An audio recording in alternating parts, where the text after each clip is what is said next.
Jemaat Tuhan, kalau pendeta katakan puji Tuhan, mari disambung dengan kata haleluya. Boleh? Puji Tuhan. Haleluya. Puji Tuhan. Haleluya. Sekali lagi, puji Tuhan. Haleluya. Bernyanyi, saudaraku, adalah hakikat gereja. Memuji Tuhan adalah intisari dari gereja.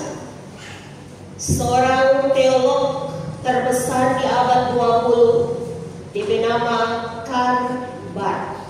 Dia berkata, gereja yang tidak bernyanyi, gereja yang tidak memuji Tuhan bukanlah gereja. Saudaraku, pertanyaan datang kepada kita di saat ini, mengapa? Mengapa gereja yang tidak bernyanyi, mengapa gereja yang tidak memuji Tuhan bukanlah gereja? Saudaraku, kata glory, glory, haleluya, itu dari bahasa Ibrani haleluya, halel.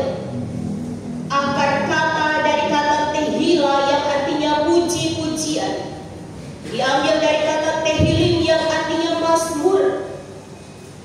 Pasukan Israel, para tentara Israel, sebelum mereka pergi berperang, mereka menyanyikan lagu glory, glory, haleluya. Saudara, apa artinya ini? Bahwa mereka belum berperang, mereka belum menang, tetapi tatkala mereka berseru haleluya, kemenangan itu telah terjadi. Amin.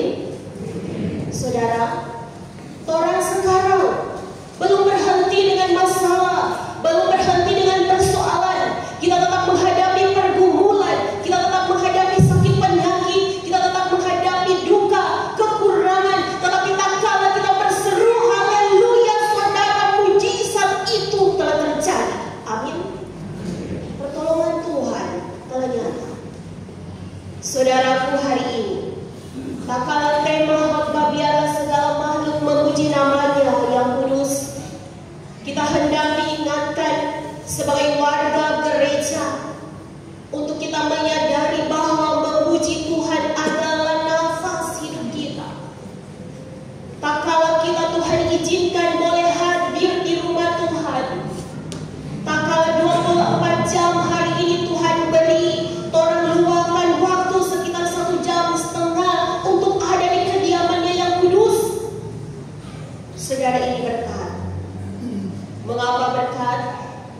Karena kata tadi tehila dan halel atau haleluya, itu artinya kita mengakui, kita meninggikan, kita merayakan kebesaran Tuhan Allah kita. Tak kala kita hadir di rumah Tuhan di hari yang mulia, kita memberi pengakuan Tuhan Engkau dahsyat. Kita memberikan, kita meninggikan Dia, dan kita berkata seperti Mazmur 145 ayat 8 dan 9. Tuhan itu penyayang, panjang sabar, besar kasih setia, dan baik kepada semua orang, kepada saya dan saudara-saudara. Tetapi juga di ayat 17, Ia adil dalam segala jalannya. Kita meninggikan Dia, kita tinggalkan aktivitas kerja kita, orang piring kotor, orang pakaian cuci, orang pekobol, orang penjualan, datang di sini untuk meninggikan dan yang paling penting merayakan kebesarannya. Hanya orang pilihan yang diundang dalam perayaan. Saudara yang Tuhan kasihi, ada seorang pria yang berjalan di tengah hutan. Ia melihat dua jenis pohon. Yang pertama adalah pohon beringin, yang kedua adalah semangka. Dia berkata, Tuhan ini tidak adil, sebab pohon beringin ini batangnya begitu besar, tetapi dia buah sangat kecil. Tapo balik dari semangka. Semangka dia batang kecil, tetapi dia buah besar-besar.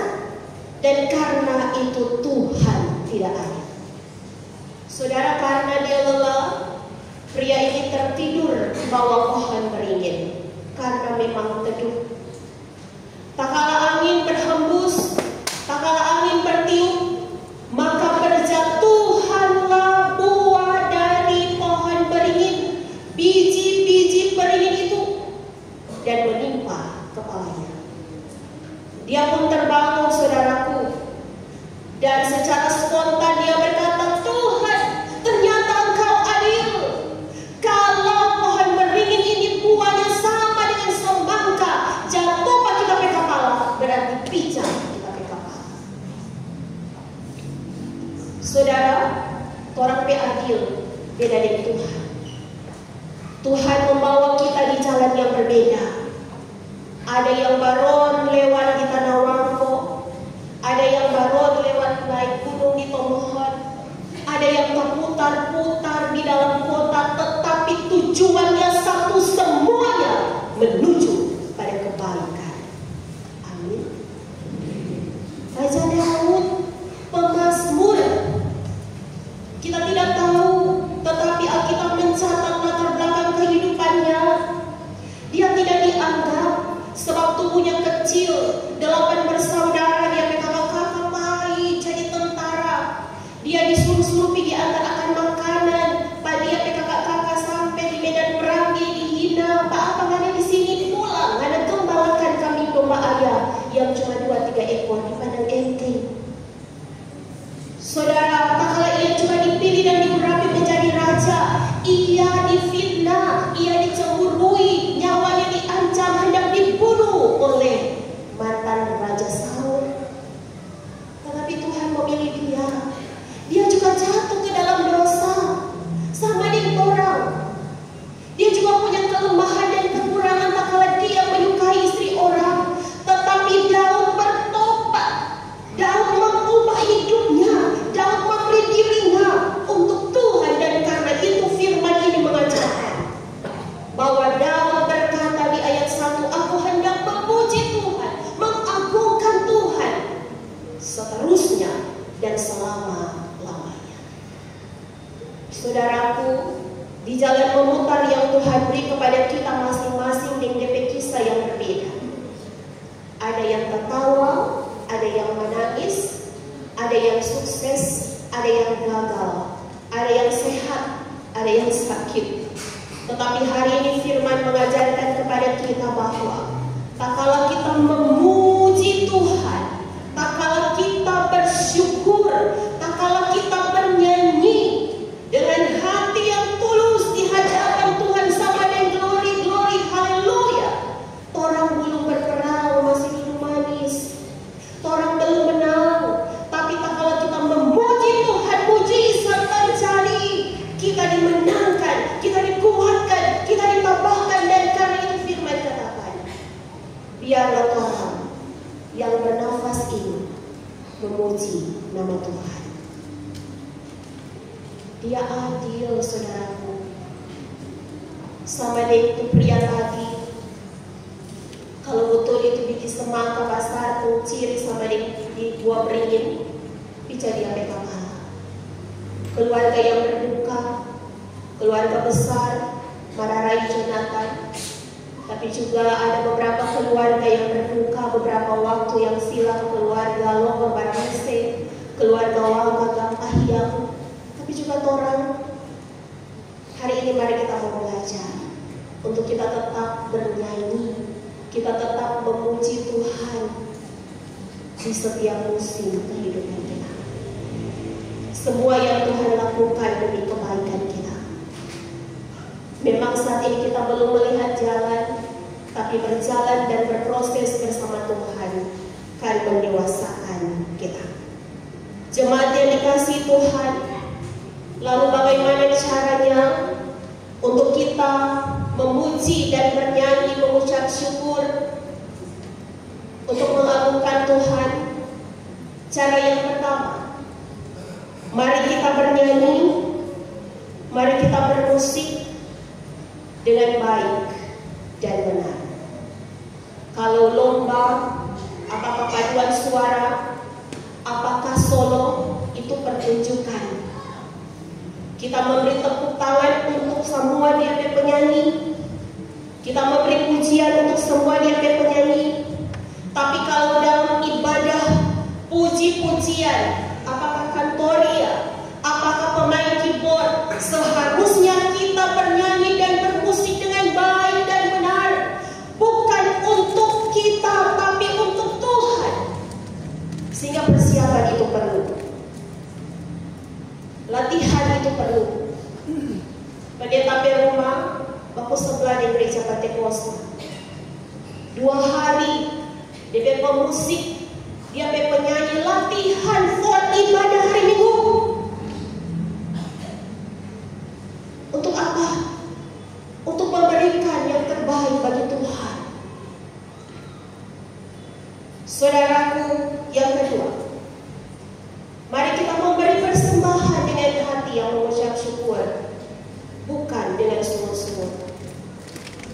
Kalau orang bisa beli akan kuota pulsa buat orang anak, siapa orang memberi persembahan tersebut? Tahukah kita bahwa apa yang ada di tangan kita cuma Tuhan kasih pinjam? Tuhan titipkan. Tuhan tahu kalau Tuhan tidak ada doi. Biar cuma 1.000, tapi kalau hati ini datang mau bersyukur menyembah Tuhan, kamu pergi gereja, walau kita tidak ada doi, kamu pergi beribadah. Itu tuh memuji Tuhan. Cara yang ketiga, kalau Tuhan percayakan kita ada usaha, ada pekerjaan, anak-anak studi, mari kita bekerja, kita belajar, kita berusaha dengan niat dan tekun. Itu pujian, itu nyanyian bagi Tuhan. Yang keempat, mari kita melayani hamba-hamba Tuhan tanpa sungut dan keluh. Capek dia, tetapi Tuhan tak pernah bersungut dan berkeluh dengan kita. Dengan semua permintaan kita setiap hari, Tuhan kasih panjang umur, Tuhan kasih sehat, Tuhan jauhkan dari musibah, Tuhan tidak pernah bersungut. Maka mari kita melayani Tuhan tanpa sungut dan keluh. Dan yang kelima, mari kita mengasihi seperti Tuhan Yesus. Tuhan Yesus yang nyadek japa pilih. Demikian juga kita. Seluruh hidup kita, saudara, adalah nyanyian dan pujian bagi Allah kita. Karena itu ingat, panggilan gereja, panggilan iman kita sesungguhnya di seantero hidup kita adalah memuji Tuhan, bersyukur kepada Tuhan, bukan memuji diri kita sendiri karena Tuhan bersuara yang gagah, karena Tuhan video yang banyak, karena Tuhan tenaga yang Tuhan kasih buat pembangunan pastori, karena Tuhan semua yang Tuhan beri. Sekali lagi, memuji Tuhan adalah panggilan kita, bukan memuji diri sendiri lalu cenderung kita hidup makan puji dan haus pujian.